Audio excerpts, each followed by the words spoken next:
everybody. Welcome to the Hallmarkies podcast. And we're so excited today. We have back with us, we have Galadriel Stineman and Kevin Joy here. And thank you so much for coming back on. Thank you for having us. Thanks for having us. It's our favorite podcast. Yay. Well, yeah, how have you both been? We had Galadriel on to talk about the Amish Christmas movie. I think that's the last time that you came on. But it's been a little bit. So how have you been doing? Been good. Life has been busy, but that's always a good thing. But yeah, doing great. The kids are getting bigger. Looking forward to the movie premiering on Easter and all good stuff. Occasionally doing jobs that aren't Amish, in between, of course. Yeah. Well, I guess we had you on before the movie where there was the fire. Oh, the hometown. Yes, yeah. Where you're a doctor. That was last, probably. That was last. Yeah. So yeah, it seems like you're either a doctor or you're Amish. But two choices in these kinds of jobs. Maybe don't be an Amish doctor. Yeah. You would need to write that one, Rachel. Yeah. Well, I know you're a big Disneyland parks people. Have you been able to go, or have you been able to do anything like that lately? Not lately, but we're actually going to be coming up soon. Oh. It's been a little while since we've been, but we'll be there soon. Yeah. Yeah. Oh. Surprise. I told her, but we'll be going soon to Disneyland. It's great. You have to be in on the surprise as well. Yes. What's your favorite ride in the park? You know what I do love in California Adventureland. My oldest son and my favorite ride is Guardians of the Galaxy. Mm-hmm. Okay, I haven't been on that one. I haven't been for a couple years, so I haven't been on that one. But it's got huge drops, and it's just a really fun ride. It used to be the Tower of Terror. Oh yeah. Now I'm thinking of the new Guardians ride. Is it Disney World? Yeah. At Epcot. That's the one I was thinking of. Okay, yeah. My favorite, I do love the Incredicoaster. Yeah. That's really fun. Got the loop. And yeah, and it doesn't hurt your neck. A lot of those coasters, like I can't do Matterhorn. Space Mountain is tough for me. Matterhorn and even what's the Gold Rush, or what's the one, the mountain? Oh, Thunder Mountain. Thunder Mountain too. Yeah. Those hurt your neck. Too. But Incredicoaster doesn't. It's nice. But I think Haunted Mansion is my favorite. Okay, that's what I was gonna say. I like Haunted Mansion every time I go because it's classic and it's so Disney, and you do roller coasters other places, but even like that and Small World and and Rise of the Resistance is really good, but I feel like it's not even a fair competition. That's it's almost like that's more of, it's like comparing a escape room to a ride. I don't know. They're just totally different. Yeah. I gotta say, in the summer, I love a good Pirates of the Caribbean and just get that cool misting water hitting you and cool off. Just a little bit of sulfur smell. Yeah, it's true. Yeah. Very true. Very true. Ho, ho, ho. We'd like to take a second and thank our sponsor for this episode of the podcast. It's the Hallmarkies Patreon. Do you love Hallmarkies podcasts, especially at Christmas? Do you enjoy the holiday previews, recaps, interviews, and bonus episodes? If the answer is yes, please consider supporting the Hallmarkies Patreon. We need your help to do what we do both during the Christmas season and all year round. But not only do you help a podcast led by strong, independent women by becoming a Patreon, you get to become a part of the Hallmarkies family. Starting at only $2 a month as a patron, you will have access to our Facebook Patreon group where we talk about the movies, shows, and more all year. We also have many monthly patron watch-alongs with guests like Lacey Chabert, Natalie Hall, Paul Campbell, Mary Lou Henner, and more, giving their behind-the-scenes details of their films. As a patron, you also have the chance to provide input into the podcast and even join us at different tiers. So this Christmas season, spread some cheer to the Hallmarkies Patreon and become a member today. You won't regret it. Go to patreon.com/Hallmarkies to learn more. That's patreon.com/Hallmarkies. Right. Well, you have your new movie, Sugarcreek Amish Mysteries, coming out. It's on Easter Sunday, right? It is on Easter Sunday. Yeah, on UPTV. So did you just get this through the Amish movies that you previously done that they thought of you, or what was how did you end up getting this mystery series? Well, the executive producer of this, Shauna C, we've worked with her before, but she has actually been pursuing this book series for many years. Okay. So she first mentioned it to me, I don't remember, at least 3 years ago. She was trying to find a home for it. She had gotten the rights to this book series and had big plans. So it was a long time coming for her. However, at that point, she didn't really directly say like, and we want you guys in it. I was like, oh, good for you. That sounds great. So when she circled back, we were both already familiar with the IP of it. And we were like, you did it. Here it is. Here it comes. Yeah. So it was really cool to be a part of it, especially because, a lot of the other ones we've done, the books have kind of been out around the time that the movies have come out. But this book series has been out for a really long time and, has these pre-existing characters and a following and all of that. That was cool. So is the hope that you get to do like a series, like keep doing them? I mean, there's nothing we can share yet, but that's the hope. So that's why this one is Sugarcreek Amish Mysteries, Blessing in Disguise. Yeah. Although it actually combines elements of the first 2 books. There's a whole lot of story to go on this. Personally, between them, between all the characters, and then also in the world and in the town of Sugarcreek. There's over 3 books, so we'll see what happens. Yeah. Oh, okay. Well, so why don't you tell the audience a little bit about the setup for the mystery and both of your roles? Yes. So I play Cheryl Cooper, the quintessential girl from the big city, but with a bit of a twist this time. I just got over a bad breakup, and I use the excuse of going to help my aunt in her store to get away from all of that and get some breathing room and perspective, heal my broken heart. But the thing that's unusual about that is that she operates a store in the heart of Sugarcreek, Ohio, which is a real town where, more than half of the people that live in that area are Amish, and countless more than that are Mennonite. So that was really cool too. This was the first time we didn't have to create the world. We just got to go live in the world. And so, because it was filmed there, right? Yes. Yeah.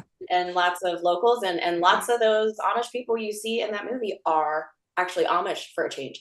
And get this, how many times have we done an interview and you've heard us say, when you're like, oh, is that pressure playing out? And we go, well, they don't watch it, right? Because they don't know. They do. Rachel, they do. They do. And they have notes.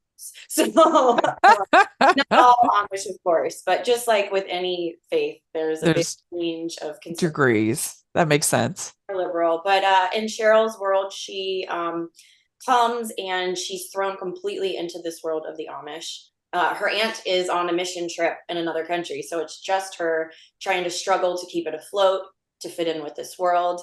And then also there seems to be an opening for an amateur detective in the town. And that starts to use her natural curiosity and team up with an Amish local woman who she befriends to get to the bottom of a few mysterious things that happen in that town. Who happens to be my mother. Okay. Not me. Naomi.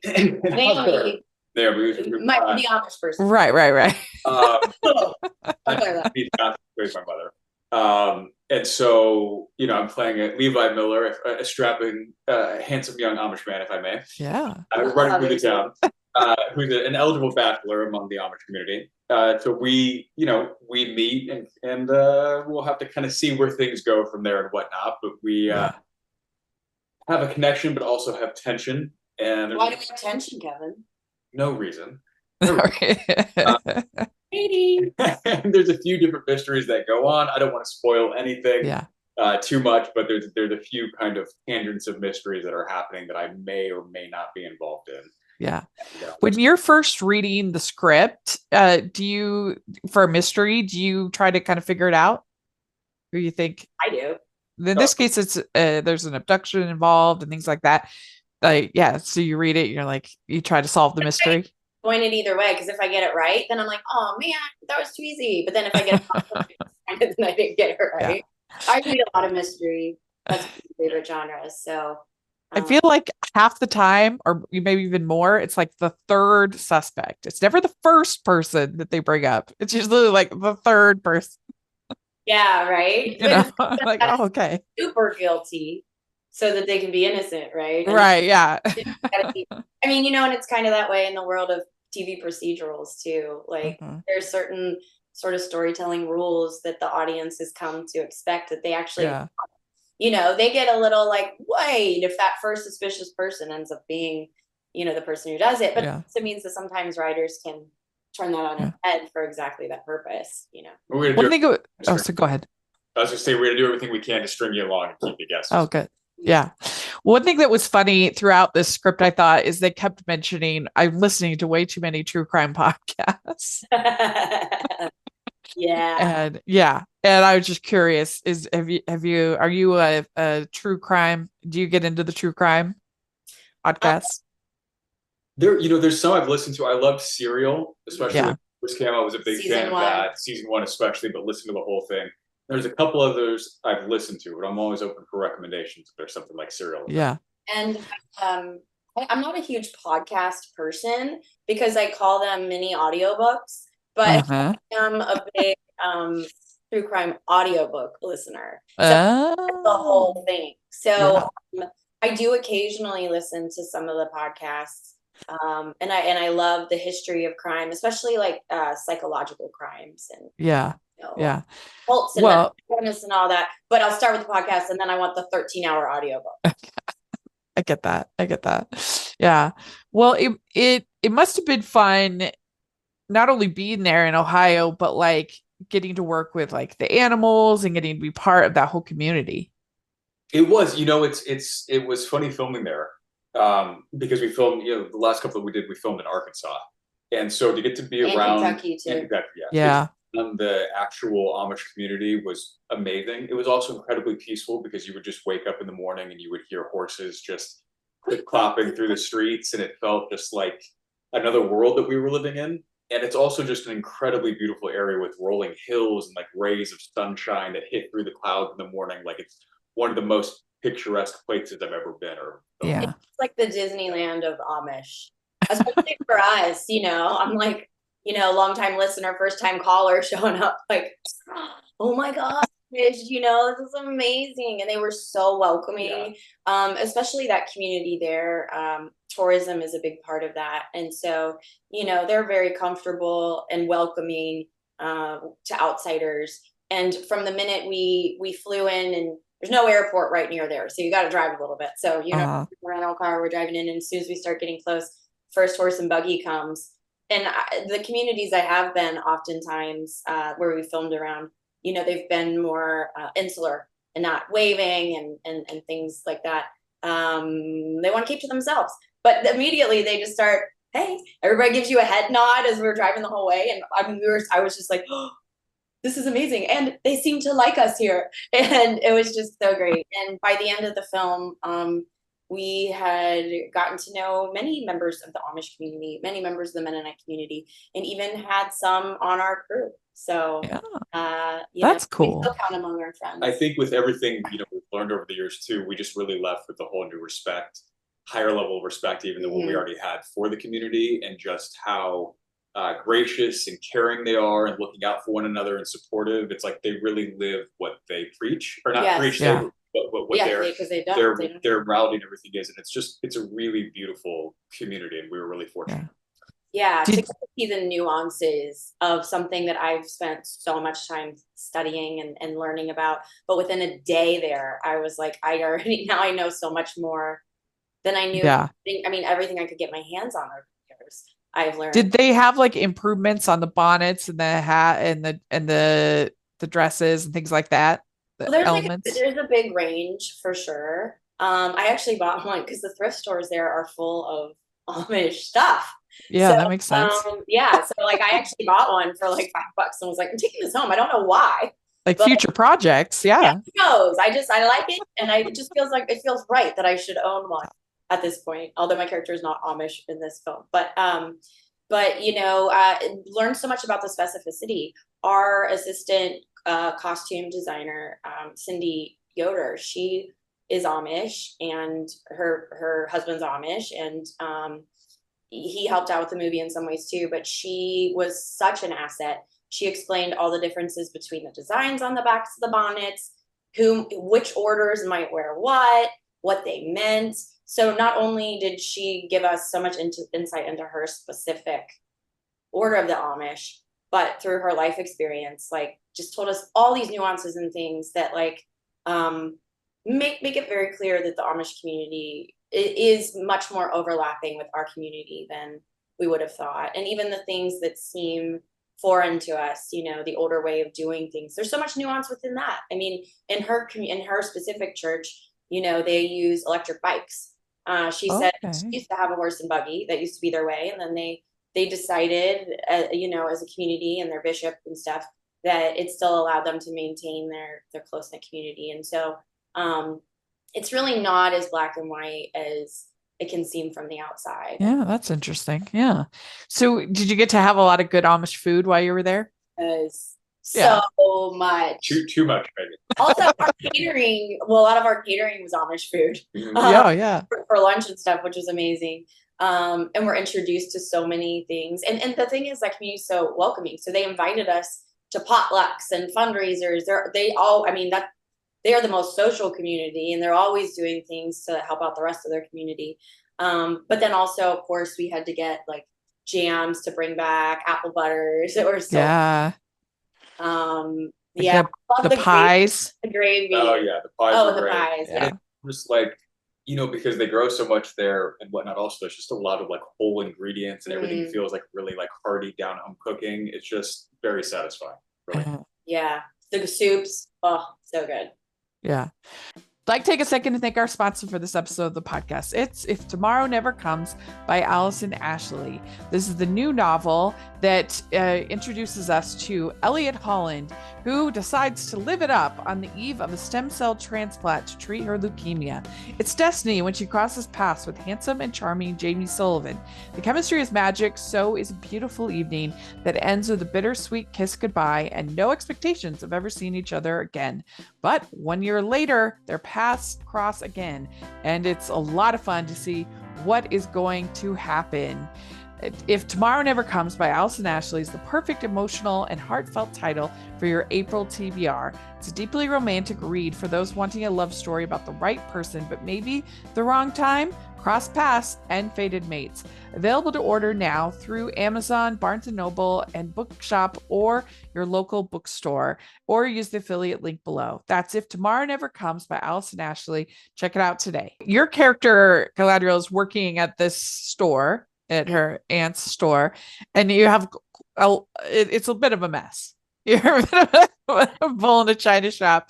And I was just wondering if you have ever done a job like that where you're stuck. Where things are crazy. Yes. Yeah. Yes. So you could tap into that. Let's narrow it down. We'll go with the first one like that. When I was in high school, I was hired as a pharmacy assistant. Which should already be a red flag. But, and you know, this was a while ago, small town, and even the controlled drugs and stuff were just in plastic containers behind the counter. And this was in a very like urban area of it. So you had all kinds of populations coming in because it was near a bunch of community centers. And we would just be in charge of these giant sorters, filling these, you know, pill sorters they would fill for the patients. And we're talking like 40 containers rather than like, you know, it was just bonkers. And I'll never forget the time that I didn't realize you had to really like push them down more. And I had all these filled, and when they took them all out, they all spilled, and they all spilled into like a giant pile. And now I'm like, wait, do we what do we do? Wash pills? Are you okay with carpet fibers? Like, oh my gosh. But by the time I was done with that job, which was blessedly short-lived for them and me, but I knew so many of the drug names and their uses that it was just like a random party trick in college. People will be like, what's a drug that starts with a Z? Zyprexa. What's a, you know? Like, so, but yeah. I was definitely like a bull in a china shop there. And I don't think that I was missed after I left. Yeah, probably not. Yeah. I mean, those kind of jobs they're really hard. I mean, people think, oh, that's easy, but like it's so much that you're doing that, and that it's exhausting by the end of it. Yeah. And it was also my first job. So, I didn't know what I was really supposed to be doing or what was expected of me. But then whatever I did after that, I don't even remember because it must have felt like a breeze. Yeah. Well, it's like a bit ago, I worked for a little bit in a movie theater, and I had never really thought about, like, it just seems so, oh, you're just standing there, scanning the tickets. I'm like, but doing that for like 4 hours is actually like really hard. So I'll never look at, it was valuable for me, even though I was only there for a couple months. It was valuable because I'll never look at those people scanning tickets or, things. I'll never look at the same after having that experience. Yeah. That was my first on the books job was at a movie theater, a 21 screen theater. On the books? Yeah. Sounds so shady. Were you the mafia or what? Yeah, before or after your mafia work. Yeah. But it's funny because whenever I leave a theater, I always make sure, I do that in general, but I always make sure everything that I've got, like soda, popcorn, I take out and clean, because I remember going through theaters after like a big premiere and being, oh my gosh, like the entire theater is just filled with popcorn and sodas. It really is shocking. I couldn't believe how messy people left it. We hard judge those people. Yes. Well, we just on the whole way out. We'll just, do you see those people? Do you see what they did? Do you see what they left? Oh, who raised them? Do they put shopping carts back or talk nicely to people in a drive-through? I bet they don't. Yeah. So Kevin, your character is kind of the hometown hunk of this Amish community. I forget what his job is in there. He helps run the family farm and everything. Yeah. Do you have? It's a jack of all trades. They have like a storefront that they run that he helps out with. He also does a lot of woodworking. But I think, all the same stuff, keeping the family farm going and selling produce and all that stuff. Well, and you can expand on this, but we saw that a lot of the Amish community, because they're so cohesive, they do a lot of jobs. Often they do. Yeah. So much so, yeah. I mean, they're, they grow up just kind of knowing how to take care of course, everything on the farm and the family property. And a lot of them have woodworking businesses that the other Amish work for too. So there's a real business community there too that you might not expect as much, but they're very industrious. Well, and the guy who was on his Rumspringa, who helped us with all the animals and stuff. Yeah, he was on his Rumspringa, which people may not know, but sort of like their gap year, I guess. Yeah. But where they decide whether they want to commit their lives as an adult to the church or if they want to choose something else. And he was spending it working on this incredible like tourist type farm. And we're not talking like regular farm. I mean, they even had like zebras and giraffes and things like that. Oh, wow. But, he was he ended up becoming our animal handler a lot of the time as well. On set too, Yeah. So what would you say is the big appeal? What would be your pitch if you're pitching to a Hallmarkies listener? They should check out this movie. They'll like it. You want to go first? No, go for it. Oh, you're going to have me go first. I think what people are really going to like and what's going to be different to them is the opportunity to hopefully get to see the growth of these characters. We're not being introduced to them and having them taken away. It's at least set up to have multiple movies. And after the first one, the mysteries would get much darker and much more complex. Because in this one, we're bringing you into the world. We're setting it up. I'm hoping that Cheryl sort of is the eyes for everyone who isn't familiar with the Amish community as we get to know all these people. And there's so many fun characters in this world that we get to introduce who then get to expand on their stories. That I think it's really going to be something that people are going to feel connected to. I think they're going to get to start feeling like they know these characters. And as compared to, I feel like we've done some very well-received Amish movies in the past, but this is the first one that the Amish have a hand in. And does that mean we got everything right? No, but we were also we understood very clearly in the moments we did not. It is film after all. Some things have to be made. But if people want to get one that actually has Amish people within it, Amish people choosing wardrobe, Amish people discussing the food and the creation of all this, and we really listened and tried to incorporate that. I think it's never been closer. This isn't an outsider looking in. This is outsiders talking inside and trying to get it right. Oh, that's good. That's very good. Just want to be whisked away into a beautiful place. Sandra, the director, and Isaac, the DP on it, and they're a husband and wife team also. Oh, just did an incredible job making this look so beautiful, and it's just a place that you kind of want to get lost in for a couple hours. The cinematography is it's great, gorgeous. I mean, it is gorgeous. Which he's such an artist anyway, but the landscape also lends to that. But it felt like being in another place. I mean, it felt like we traveled. It didn't feel like we were in our world the weeks that we were there. It felt like truly offset and onset. It felt like we're in this little place. So I also would love to say that if people live in that area of the country and haven't visited Sugarcreek, I grew up less than 4 hours from there and had never been.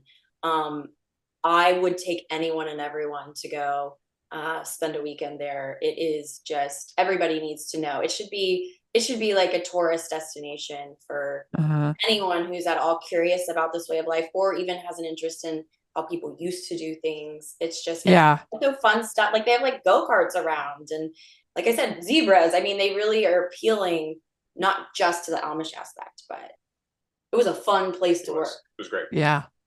Yeah, I've been to Pennsylvania Amish, and then I lived in Indiana for a while, and so there were quite a few Amish and Mennonite there in Indiana. But yeah, it's definitely interesting, and I think that the appeal is just sort of a quieter, more simple way of living. Very much so. You know, there is a different feeling of being there, of community. And you know, we've been all over and shot all over, and I mean, I'm born and raised in LA, so obviously that's a bigger place. There's less community there, but you still and Gaylor's from Northern Kentucky or Cincinnati. So, but we've experienced a lot. I've got family in small town places we've gone, but there's something about that area specifically that is so community oriented and so looking out for each other, and you just feel it. Even if you're not talking to anybody, you're just driving around. There's just this sense in the air of like you're in a good place where people care about one another and want to take care of one another. And it's very evident with even the fundraisers. There were multiple fundraisers in the community while we were there to raise money for people who had an accident, or, you know, I mean, before like a barn had burned down, and Cindy had told us about everybody just got together the next day and literally like rebuilt the barn and took care of the family and helped them. And I think that that's a really beautiful thing this day and age that we just don't see as much of as we used to. And even within the film, you get to see that because, you know, they always say in film, never work with children or animals. Well, so we have both. It's true. We got real lucky with that cat. He was my best bud. In fact, this close to getting him convinced to bring him home, but we'll may see him again. But you know, it's in the trailer, so I don't think it gives away too much, but there is a missing baby that happens, and I was like, you just got a random baby and they need to be in these scenes while we're talking for a long time. Like, ooh, you know, I'm an acting coach, so I was just like, okay, well, hope you guys didn't have too much planned today. So this baby was brought by not his mother, but brought by another woman in the community who was actually the daughter-in-law of our dear friend Cindy. And this baby greeted everyone with a smile and was being held by everyone. And Cindy said later, she said, you know, it's interesting that you guys were also surprised by that, because in our community, we're all a part of, you know, raising the children and looking out for them. So from the very first days, they feel safe with other adults. They feel like they default to, you're a friendly person who cares about me. And so we ended up with this just adorable baby grinning the whole time. And, you know, they were part of the Mennonite community, but there are a lot of overlaps with the Amish community. Sure. And I just was so touched to hear, wow, it's because he trusts adults. He's used to being encircled by adults he may not know very well, but they are all there to care for him because of that sense of community.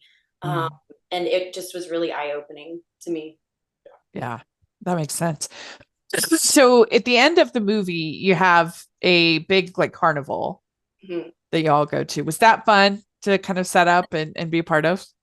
It Like was. the So fake carnival?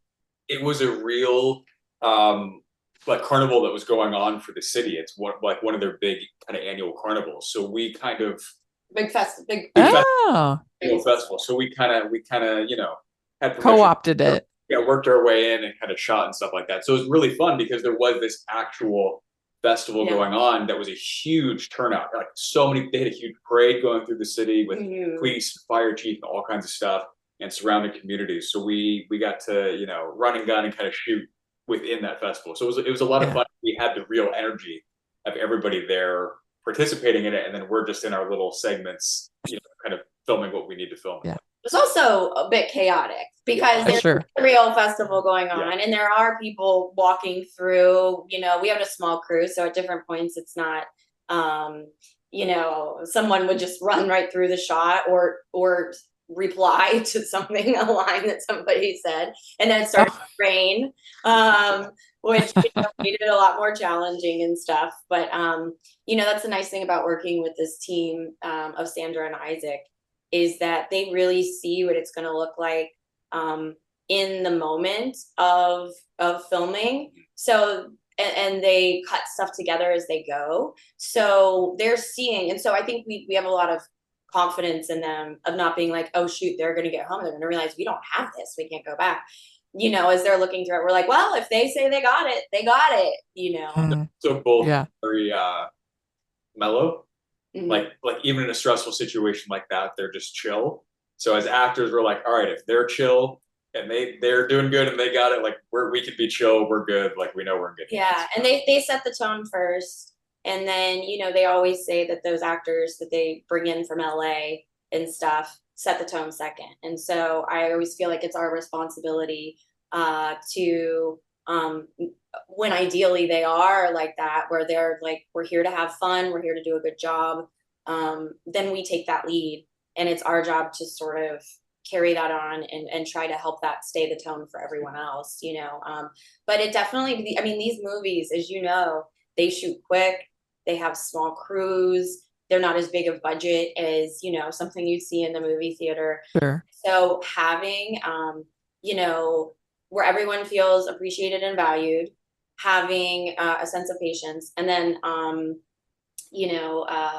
the late George Chimay, who was Siobhan O'Shaughnessy's business partner, he always said from the first time I worked with him that it's amazing what you can do if everyone has a good place to sleep and is fed well. And so, we have done some producing, but also, we've taken that as part of our education. Like, you need to give these people a safe space. They need to feel appreciated. They need to have a comfortable, safe place to sleep, and make sure they have good food in their stomach. And, that makes up for a lot. It really does. Yeah. Well, and it seems like from interviewing actors, it seems like the number one on the call sheet often like sets the tone for the whole experience. It seems like often. Totally. Number one is they're the most, Yeah. So That makes sense. Every day. If you have a good attitude coming from the top, it does really trickle down to everybody who's on the cast and crew and stuff like that also. So I think it's incredibly important for director and DP and number 1, 2, and 3 on the call sheet stuff to really set that tone. And it really makes a big difference if there's positivity and kindness and all of that, which we should all be doing. Right. And the work's the fun part for us. So much is the after part or the getting work part. Sure. But also it's like, then if someone comes on to set and they're there for 3 days, they realize like, well, if they're not being impatient or making a big fuss about this, like, what right do I have to do that? And so it is a responsibility. And that's, what George said to me. I had worked with them on Runaway Romance, where I was Amish, but I was not number 1 on the call sheet. I believe I was number 3. And then when we did Follow Your Heart, he said that. He was like, you're the star. And I was like, thank you. He said, no. I mean, with that comes responsibility. And I was, and that was the first time, several years ago that I had heard that. But I was like, oh, Oh, that makes sense. There is a big responsibility with that. Yeah. My first ever job was on NCIS, and I remember specifically an example of this. Mark Harmon came in, and I was just a guest star, just there for the week shooting on it. But he came to my trailer, knocked on my trailer, introduced himself to me, said, "Welcome to set. If you need anything, please come talk to me." When we were hanging out, after shooting our scene and stuff, he like gave me his chair with his name on it to sit in. And he sat on like a little bucket, and I was like, "Are you sure?" He's like, "Yes, I want you to be comfortable." And I was like, "Wow, what an example that Mark Harmon, who's a great guy, but has been on TV for ages, right? Like such a That's legend. probably why he's been on TV. Well, I would think, but that's not always. But it was a great set to work on. That's cool. They followed that example that Mark set, and it educated you and the kind of actor that you became. It really matters. And a lot of times in those situations, or our day players, these people might only be seeing you once, and they might be seeing you on the worst day that you're there, but you still have to, just like you would in the workplace, it's still a workplace. Leave the drama where it needs to be, do what you need to do to handle yourself and stay professional. Yeah. Which can be trickier when you're doing these long days and, everybody's in there and it gets that summer camp feel. But I think it really matters. And it shows when you do, those people want to work together again. The film turns out better. It's a well-oiled machine. They don't go over budget as much, things like that. So everybody wins when they act professionally. We'd like to take a second and thank our sponsor for this episode of the podcast. It's the Hallmarkies merch store. Are you looking for that perfect gift for the postable, Hardy, or Hallmarky in your life? What about getting that t-shirt or hoodie that will help you stand out at your next holiday party? Now is the time to check out the Hallmarkies merch store. Full of festive designs by artists like Jessica Miller, Carrie from Hallmark Comics, and more. You can even have more than just shirts, but totes, cell phone cases, notebooks, mugs, and more. And it isn't just Hallmark. We have designs for Anna Green Gables, Man from Snowy River, The Nanny, and more. Every purchase at the merch store goes to help support the podcast and allows us to make the great content you know and love. There are frequent sales, so go to tpublic.com/stores/Hallmarkies or see the link in the description. That's tpublic.com/stores/Hallmarkies. So the last time you were both on, we did our normal fun questions. So this time you're getting to end the interview, you're getting our Christmas holiday theme. So put your holiday caps on. I know it's random, but it's fun. I got my red on. Yes. So what is your favorite holiday drink? I like a white chocolate peppermint latte situation. Anything with white chocolate and mint. I do love a good eggnog. Don't have it often, so a good solid eggnog hits the spot. Oh, okay. What is your favorite holiday cookie or treat? Ooh, his mom's pecan bars. You should have said that probably. Oops. That's a good one. He also makes the coffee ring that we only have on Christmas mornings together as a family. So it's a special. It's delicious, but it's also a special thing that it's like a Christmas wreath almost that she makes as a pastry. A coffee cake. And it is gorgeous. That sounds good. To the point where now she has to make 2 every year, and it's very time consuming. Everybody wants to eat it. Yeah. All right. What's your favorite classic Christmas song or carol? I know what yours is. Yeah, probably so. Carol of the Bells. Nice. Mine's Oh Holy Night. That's a good one. Gives me chills. Yeah. All right. What's your favorite classic Christmas movie? That's easy for me to answer. It's a Wonderful Life. I watch it every Christmas day. And I cry every time. I love it. And from the maker's point of view too, it is so well written and it's so timeless. And I won't go on and on because it's my favorite. The world's best suicide movie. Right? But hey, the holidays are tough. You know what I mean? So I get that. But it's rare that holiday movies also go for depth. Yeah. Oh, I agree. I think it's one of the just finest films ever made. Yeah. Me too. No question. Yeah. And I make them watch it. Occasionally my kid will try to make me watch it in color. Don't do that. Oh. That's weird. No, black and white. I'll go with that one, and also with the kids that do love Home Alone. Oh, yeah. Yeah. You wouldn't believe, I would say probably 80% of respondents when I do this say Home Alone. It is by far the most popular answer. May I interject one thing? I think Kevin should share what he thought his favorite holiday movie was. and force us all to watch it, and does not age well. Why? Why? Jingle All the Way. Oh my, yes. As a kid, I remembered thinking like, this is great, and then I watched it with our kids. And I was like, what is this? I was horrified. I was like, nothing redeeming in this movie. Why did I think this was great when I was a kid? But for like a month or two, you held on. You're like, what are you? Yeah, not That's funny. It does not hold up. All right, which do you like better, Scrooge or the Grinch? Scrooge. Yeah, Scrooge. Which do you like better, clear lights or colored? I like colored frosted, like the vintage ones. Oh, yeah, same. Yeah. Oh, that's good because we haven't really moved to a place yet where we are decorating the outside, so at least we won't have to fight over that. Well, yeah, that's what I like clear on the Christmas tree. I like colored outside. Yeah. Yeah. So would you rather be in a snowball fight or build a snowman? I would rather build a snowman. I'd rather be in a snowball fight. I don't like conflict like that. Okay. Would you consider yourself a good gift wrapper or not?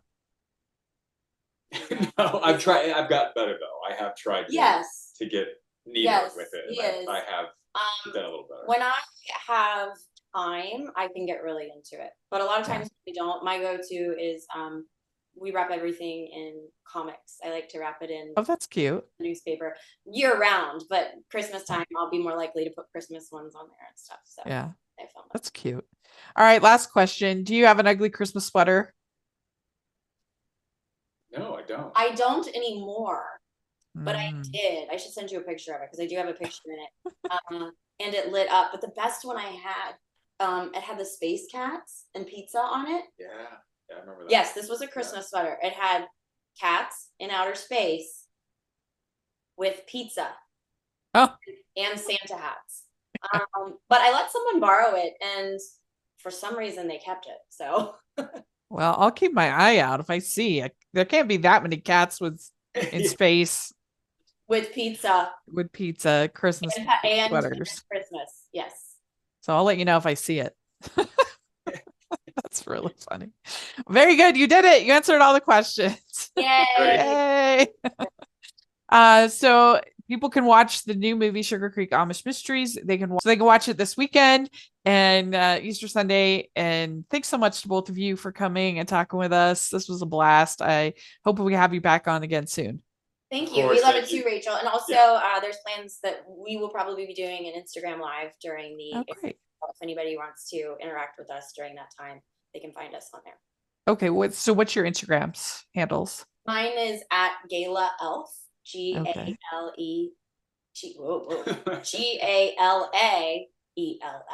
And I'm Kevin_Joy. Great. We'll have that on the description. So I'll definitely check it out. And I'll put a link to the previous times that you've been on. And thanks again. Cool. We can't wait to share it also. I'd like to thank Kevin and Galadriel for coming on the podcast. This was super fun to get to talk with them. Hope you all enjoyed it. Let me know what you think about the movie if you get a chance to see it, and what you think about all the different things we talked about. We'd always love to hear your thoughts in the comment section or on Twitter. And you can follow me at Rachel's Reviews, all of our social media, iTunes, YouTube, and on Rotten Tomatoes. Check that out. Also, make sure you're following the podcast, the Hallmarkies Pod, Hallmarkies Podcast, all of our social media. And if you are listening on iTunes, please leave your ratings and reviews. That really, really helps us a lot. It's a free thing that you can do that helps the algorithm, helps the podcast, helps us keep going. Please, please, please, please, please leave your reviews. And then we also would be so grateful if you are listening on and watching on YouTube. Please give the video a thumbs up, subscribe to the channel. We're trying to get to 10K subscribers by the end of the year, and we're getting closer and closer. So please, most of our viewers on YouTube are not subscribers. So if you're in that camp, please subscribe. We would sure appreciate it.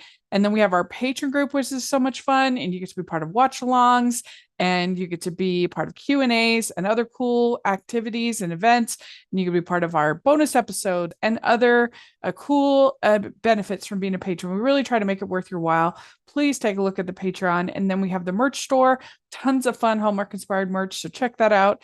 And thanks again to Kevin and Galadriel. And we'll talk to y'all later. Bye.